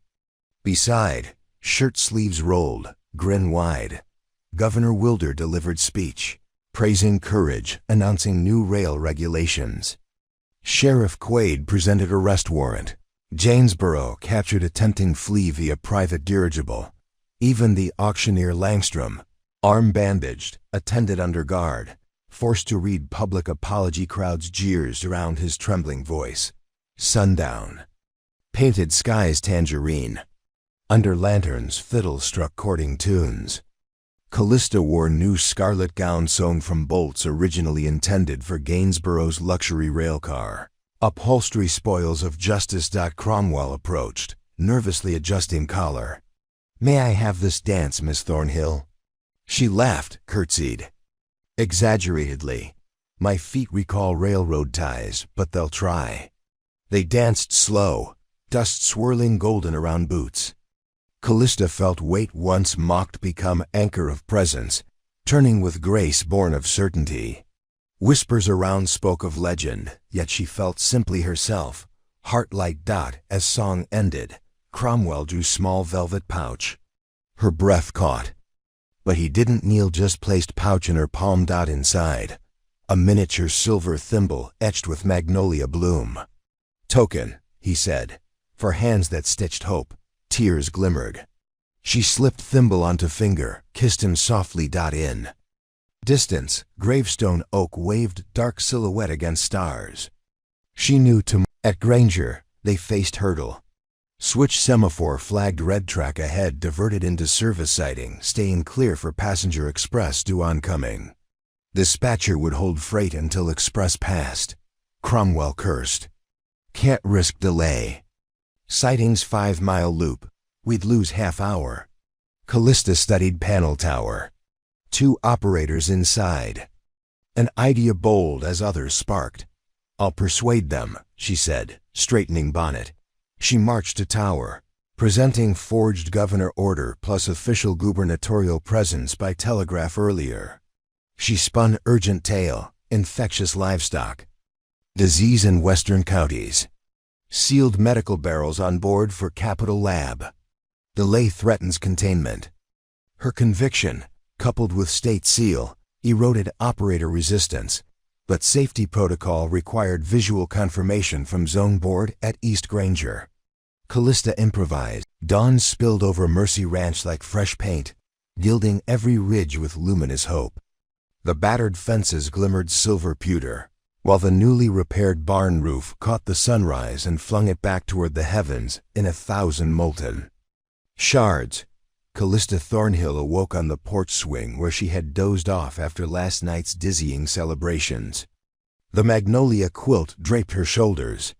Its blood-tinted bloom no longer felt like a scar but a badge, an emblem of stories retold around firelight long after musicians set their fiddles aside. She stretched, joints protesting a map of bruises and burns, and inhaled crisp juniper air. Down in the courtyard, ranch hands slept wherever they'd collapsed, some on hay bales, others curled beneath quilts pegged to clotheslines. She smiled. For the first time in years, the heavy silence at sunrise held no undercurrent of worry, at least not for the ranch. But memory of the lone rider, the solicitor racing south with forbidden ledgers, hovered like a shadow on her thoughts. Cromwell hadn't wanted to burden her with more battles. Yet Callista knew weight belonged on the shoulders strongest enough to bear it, and hers were tempered by every insult, every doubt, every mile of stolen rail. Hoofbeats clopped across packed earth. Beauregard Cromwell appeared astride the same gelding that had carried him through storms, hat in hand, shirt sleeves rolled to elbows. "Morning, Miss Thornhill." "Morning, Mr. Cromwell," she answered, amused by the return to formal titles when wistful dawn slipped truth between them. He dismounted, tying reins loosely. "The governor left with the militia at first light," he said. "They'll escort prisoners to the territorial penitentiary, but Wilder asked me to pass this along." He handed over an envelope bearing Wilder's wax-pressed magnolia seal. Callista cracked it open. Inside, neat handwriting danced across. Parchment, greater than asteriskin, telegram from Sonora border, ledger bearer intends. Sale of evidence to consortium shadow partner code name Basilisk. Potential exoneration risk. My authority ends at river. Yours, I suspect, does not. Trust your judgment. Asterisk a list of folded letter, pulse quickening. The solicitor the ledgers could undo everything. If Basilisk buys and destroys them, Gainsborough might wriggle free. Cromwell's jaw flexed. We can't allow that. Thornhill cabin hides a serviceable wagon, Callista mused.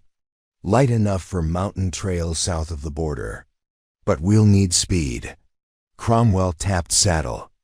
Then we take the gelding and your Mar-a-Leave wagon for supplies. Travel fast and lean. Trail might still be hot. Red Donovan staggered out of bunkhouse, rubbing eyes. When Callista explained, he grinned through fatigue. Thought we were done chasing devils. Guess not. I'll fetch Lucky and Two Wheels. We'll watch Mercy. Callista squeezed his arm. Thank you. Keep Quilt safe.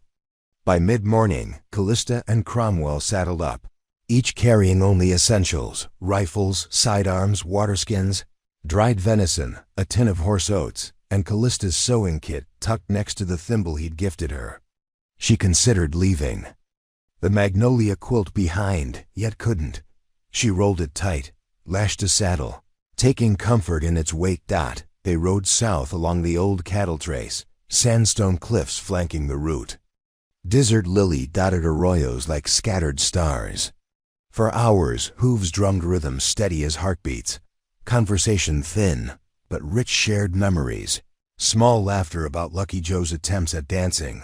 Boone's wide-eyed stutter after his first newspaper interview. Near sundown, they reached Tanglebrush Crossing, last settlement before the border.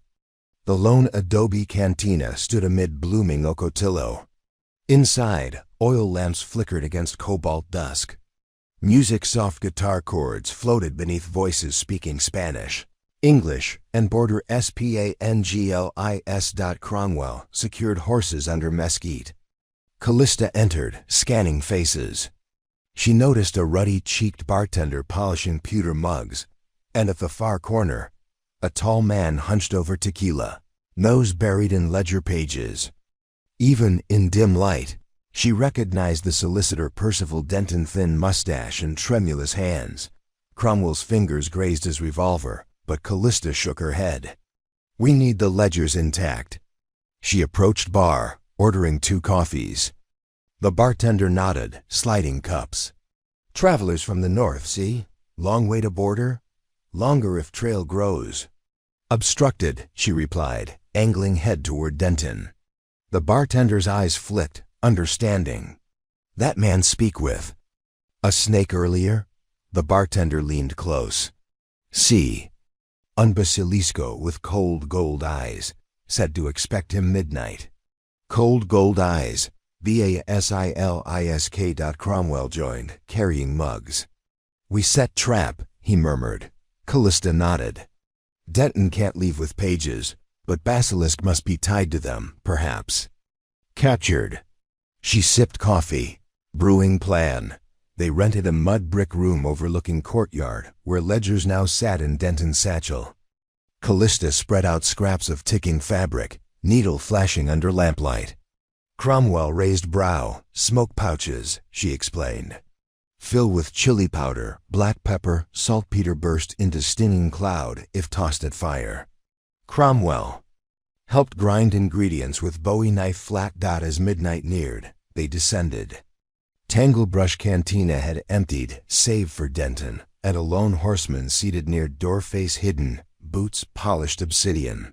A triangular gold pin gleamed on lapel. A stylized snake coiled around rail spike. Basilisk, Callista and Cromwell took. Opposite corners. The barkeep pretended sleep. Denton, sweating, slid ledgers across table. Here. Everything. Rail bribes, land grabs, names.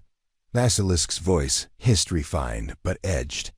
Payment upon verification. He flipped ledger. Scanning. A leather coin purse thudded softly. Callista readied pouch, heart loud. Cromwell's hand hovered near gun.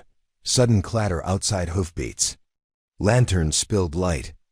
Governor Wilder astride roan, militia at her back. Basilisk shot up, knocking chair. Denton yelped. Callista hurled spice pouch into hearth. Flames roared. Pouch burst. Acrid pepper smoke billowed. Basilisk coughed, eyes watering. In confusion, Cromwell lunged, tackling him. Ledgers skidded. Denton tried fleeing. Callista tripped him with quilt bundle. Binding arms with tangled fabric stitches. Militia stormed in, securing prisoners. Wilder entered, wiping eyes. Always an entrance, Miss Thornhill. Callista smiled. Needed flair. For the finish. Wilder produced manacles for Basilisk, who snarled, eyes indeed reptilian gold. You've delayed nothing, he rasped. The consortium spans oceans. Perhaps, Wilder said coolly.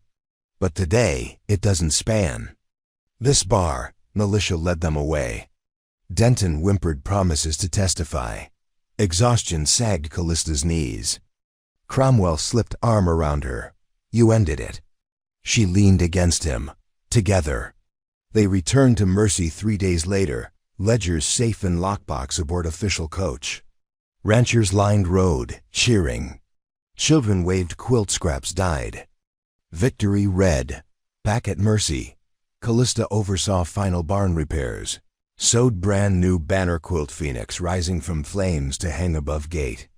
As needle pierced cloth, realization dawned, her story no longer about proving worth. It was about guiding others to discover theirs. In following weeks, she organized quilting circles teaching cowhands' wives new designs, profits from sold. Blankets funded schoolhouse roof and community library. She wrote to Governor Wilder, proposing cooperative along rail line to protect small landowners. Wilder's reply, enthusiastic grant, calling it Thornhill Act. One hot afternoon, Cromwell joined her under magnolia tree blossoming near Spring Creek, sibling to oak at Thornhill Homestead. He carried small wooden box.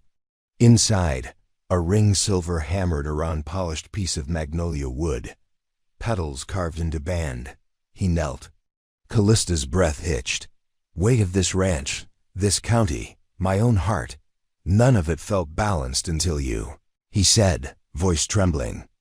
Will you stay as partner, wife, equal needle and boot? Tears blurred blossoms. She laughed, free and bright.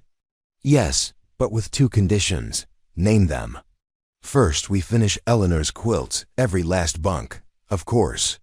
Second, no one calls me surplus again without inviting a firing line of pepper bombs. He grinned. Agreed. He slipped ring.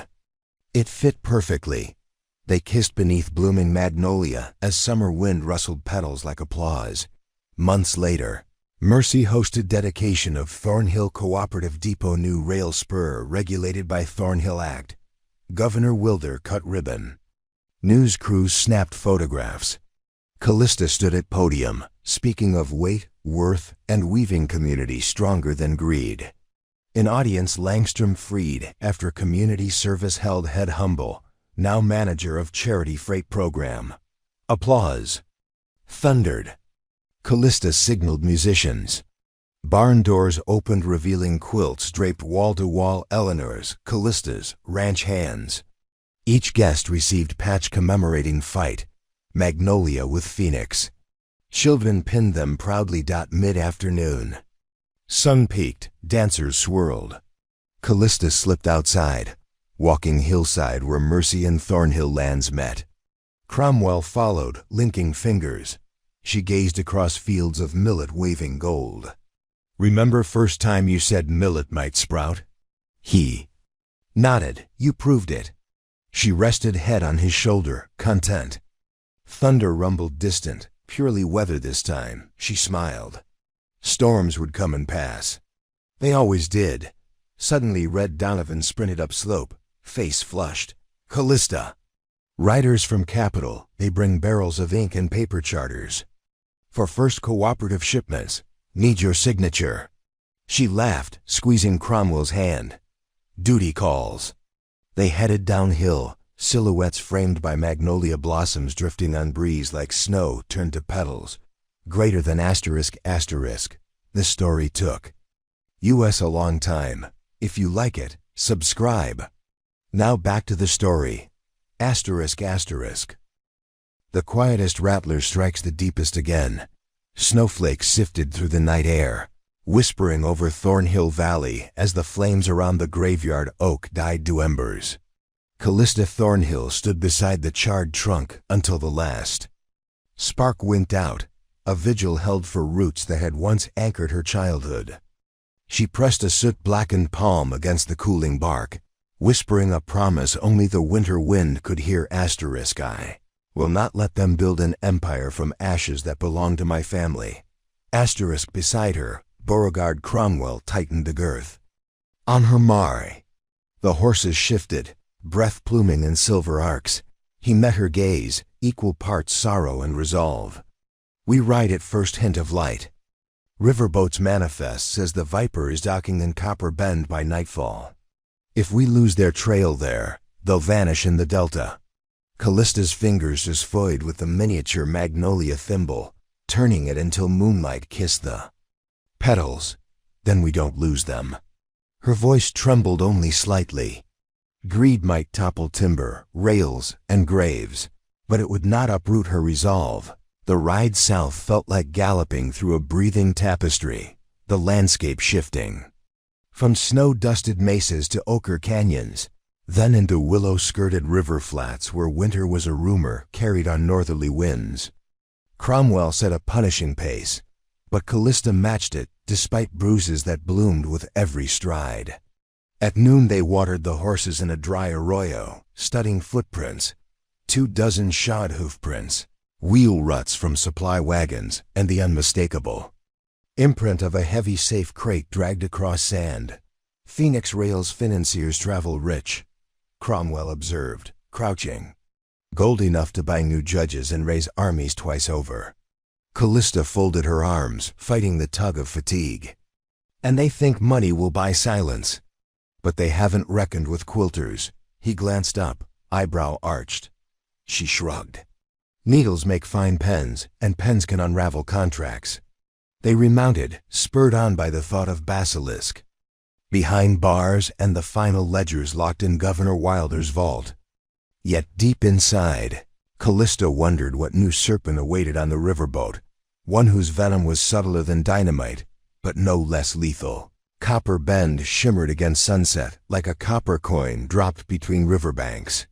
The Vermilion River curled through town in a slow oxbow, thick paddle wheels churning crimson silt into the dusk. The Viper dominated the wharf, 3 gleaming decks painted obsidian, gold filigree scrolling along railings, and an emerald serpent figurehead that gleamed eerily in lantern light. Callista pulled her cloak tighter, shifting the magnolia quilt roll across her saddle. They named her well. Cromwell studied the guards patrolling the gangways, men in tailored waistcoats, rifles hidden beneath evening coats. Financiers are hosting a clandestine gala tonight, shares of Phoenix Rail to be auctioned at midnight. The word auction scraped Callista's heart raw. She flashed back to Langstrom's sneer, the suffocating echo of laughter. Then she inhaled deeply, smelling river mud and bourbon drifting from the boat's salons. Good. I've some experience with auctions. They stabled horses behind a riverside mission, then slipped through fog-heavy alleys to the nearest dressmaker. Callista purchased a slinky midnight green gown far from her usual calico, while Cromwell acquired a charcoal frock coat with silver buttons. The dressmaker clucked at ash stains on Callista's gloves. Would you care for new gloves, Signora? Callista flexed her repaired fingers. No, these remind me where I came from. She did, however, purchase a feathered mask. The gala was rumored to be masquerade. Cromwell donned a half-mask of burnished leather resembling a peregrine's beak. Together they looked like nocturnal creatures prepared to prowl a den of snakes. A violin trio welcomed them aboard the Viper. Gilded chandeliers dripped crystal onto parquet floors, polished mirror slick. Servers in emerald vests threaded between card tables where glittering coins changed hands faster than cards were turned. Financiers lounged on velvet banquettes, laughter sharp as broken glass. Callista's pulse thrummed. She spotted Denton, the cowardly solicitor, now bandaged and in shackles, being ushered under guard below deck. Evidently, Basilisk's arrest had not deterred the meeting. Phoenix Rail had simply replaced one serpent head with another. Cromwell whispered, "We need proof of Phoenix's backers. Likely recorded in ledgers transferred tonight." Callista scanned decor. A mezzanine lined with alcoves, one guarded heavily. "Ledgers will be locked in the vault until auction closes. We'll have to win them," he grimaced. "We didn't bring gold." She smiled slowly, retrieving a slim ledger of her own, the one containing Thornhill Cooperative membership. "Signatures. We'll bring worth." At midnight, a silver chime rang. Guests filed into the grand ballroom, where a mahogany podium rose atop a dais. Behind, a crimson velvet curtain concealed the vault. A rotund auctioneer, no relation to Langstrom, but just as smug, addressed the crowd through golden horn. Masks shimmered like predators' eyes. Lot 1, controlling shares in Phoenix Rail. Bidding opened at 50,000 in gold. Hands shot up. Magnates from oil fields, steel barons, an aristocratic duchess rumored to fund mercenary armies. Callista and Cromwell sidled near dais, unassuming. When the bid climbed past 75,000, Callista raised a gloved hand. Murmurs rippled. 80,000 from the Magnolia Mask, the auctioneer declared, squinting. Cromwell leaned close, voice low. "We can't pay, I know." She held gaze steady on the curtain. The room hushed, evaluating the upstart in a simple gown. "Do I hear 90? The auctioneer sang. No one moved. Even wealthy guests hesitated. 80,000 was exorbitant for a rail still under investigation. The auctioneer's smile faltered. "Going once, going twice. 95, croaked a voice. An old banker raised a trembling paddle. Callista lifted her hand instantly. 100, gasps fluttered. The banker's mouth worked silently, then his shoulders slumped. The hall fell near silent. The auctioneer, sweating, slammed gavel. "Sold to Magnolia Mask for 100,000. Applause scattered uncertain. Cromwell exhaled. "Now what?" "Now we collect the prize." All eyes followed as Callista ascended dais. The auctioneer leaned in. "Payment, madam?" She withdrew Thornhill ledger. "My cooperative offers negotiable instruments shares backed by the governor's charter and indemnity gold in state vaults." She flashed Wilder's Magnolia seal. Before auctioneer responded, footsteps echoed. A tall, silver-haired woman in cobalt mask approached, the financier rumored as Duchess. Her voice rolled icy. "Merely a quilter?" "How quaint to buy a railroad." Callista smiled cordial. "Worth is measured in courage, your grace." Cromwell's hand brushed holster, but Callista squeezed his elbow. "Besides, Phoenix Rail cannot operate while under criminal investigation. I'm offering them rescue." Murmurs swelled, some intrigued, others angry. The Duchess sniffed. "Show proof of funds or relinquish claim." Callista opened ledger, bending to let chandelier light illuminate pages. Signatures glittered. Hundreds of ranchers, merchants, schoolteachers. Each name here wields land, deeds and grain freight contracts. Combined, their assets exceed your war chest, backed by state guarantee. The Duchess's eyes narrowed. "An army of peasants." "Communities," Callista corrected. "Stronger than mercenaries. And they won this railroad the moment Phoenix attacked their lives." For the first time, whispers turned supportive. Investors eyed each other nervously. Phoenix Rail shares felt less secure. Opportunity smelled like risk. The auctioneer cleared throat, glancing to Phoenix board seated side stage. The chairman, a gaunt man with gold spectacles, nodded reluctantly. "Instruments acceptable pending verification." Callista stepped aside. Guards rolled vault out on trolley, a chest of iron-bound oak. The chairman unlocked it, revealing ledgers and share certificates. Callista's pulse hammered as she spotted Janesboro's missing books. Sudden commotion erupted at ballroom doors. Governor Wilder, flanked by militia, strode in. Nobody move. By authority of the territory, I seize all Phoenix Rail assets. Pending fraud tribunal. Gasps escalated. The Duchess glared. On what grounds? Wilder lifted telegram. Charges of conspiracy, arson, attempted murder. Your ledgers hold proof. Callista lifted them triumphantly. Right here. The room exploded into chaos. Some investors bolted. Militia blocked exits. The Duchess drew Derringer. Cromwell tackled her arm, gun firing into ceiling. A chandelier. Cable ruptured, crystals smashing on parquet. Smoke from gunpowder triggered coughs. Guards swung rifles. Militia responded. Callista ducked beneath stage, clutching ledgers. Stray bullet whizzed overhead, shattering podium. She crawled behind curtains onto a service catwalk, heart racing. A figure followed Basilisk's lieutenant, a wiry man with serpent tattoo on cheek. He brandished a knife. Hand them over, fat sow, or bleed. The insult landed like a spark on powder. Callista's fear transmuted into fury. She slid quilt roll from shoulder, unfurling it between them. The magnolias. Bloodstain glared. She coiled the heavy fabric around her arm like a shield. When he lunged, she swung sewing kit weight. A brass thimble turned into knuckle guard, into his temple. He staggered. She rammed quilt-wrapped forearm into his chest, sending him over rail to cushioned velvet below. Cromwell pushed through curtain, breath ragged. You all right? She nodded, adrenaline buzzing. Time to exit before this ship sinks. They traversed catwalk to cargo lift, lowering into boiler deck. Engines churned. Panic rattled timbers. Passengers stampeded overhead.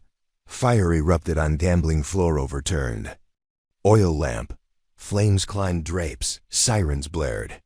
The Viper would burn or sink if boilers breached. Cromwell grabbed Callista's hand. Lifeboats. Hurry. They emerged on lower deck, militia herding crowd into skiffs. Wilder waved them over. Ledgers safe? Callista patted satchel. Intact. They climbed into last boat. Winch screeched, lowering them onto dark river. Above, the Viper's serpent figurehead glowed hell-lit before a burst of steam-marked boiler rupture. The paddle wheel halted as flames consumed windows. The night sky filled with ember stars falling into Vermilion's black glass. Oars splashed, ferrying them to muddy shore. Callista stumbled onto bank, gaze fixed on blazing hulk drifting downstream. A pyre for Phoenix Rail's ambitions. The tribunal convened within a fortnight. Callista's testimony, ledger evidence, and Denton's confession dismantled Phoenix Rail's shadow network. Warrants issued across territories. The Duchess fled. Europe, Bayleaf seized her assets. Farmers cheered from saloon radios as newspaper headlines declared, * ranchers quilt topples. Rail tycoons, * when verdict delivered. Governor Wilder issued public commendation. * let the thimble be mightier than the spike. * spring thaw. Found Mercy Ranch alive with calves bleeding, wheat emerald under new sun, and a pair of magnolia saplings planted where the graveyard oak once stood. Callista knelt in soft soil, smoothing mulch around roots, wearing cotton gloves frayed from use but beloved. Children from cooperative school gathered, each dropping a quilt scrap into earth tokens of stories passed into living ground. Callista tucked the burned telegram piece at sapling base. From ashes blossoms, she whispered. Cromwell helped her up, wiping dirt from her cheek with thumb. Saplings look good on you. Everything looks good when no one threatens to burn it, she replied, smiling. He took her hand, leading uphill toward Manor. Friends awaited in orchard for small ceremony. As they walked, Callista felt weight of years lighten. A gentle breeze rustled wheat. Distant windmill creaked like an old friend lending harmony. In orchard clearing, Governor Wilder stood as efficient beneath arch of stitched magnolia blooms. Red Donovan strummed guitar, Boone Cheek's pink-held ring pillow sewn. From the first unscorched scrap of Eleanor's original magnolia quilt, Callista's gown was simple muslin. Around shoulders she wore the Phoenix banner quilt, edges trimmed in new green. When Cromwell spoke vows, his gravel voice wavered only once, promising to mend fences in fields and hearts alike. Callista answered, voice steady as river stone. And I vow every stitch I place will bind more than cloth. It will bind communities, histories, and us. They sealed vows with kiss beneath cheering cottonwood leaves. Snow geese brayed overhead, migrating north, carrying omens of hopeful seasons. Reception spilled across yard. Two wheels challenged Lucky Joe to hog toss contest. Children chased chickens in fits of giggles.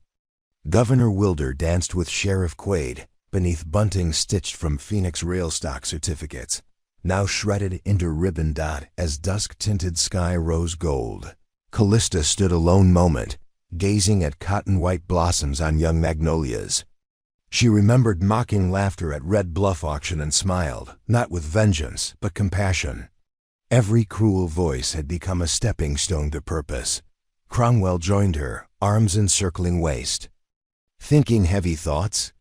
Weighty, she corrected softly, but not heavy.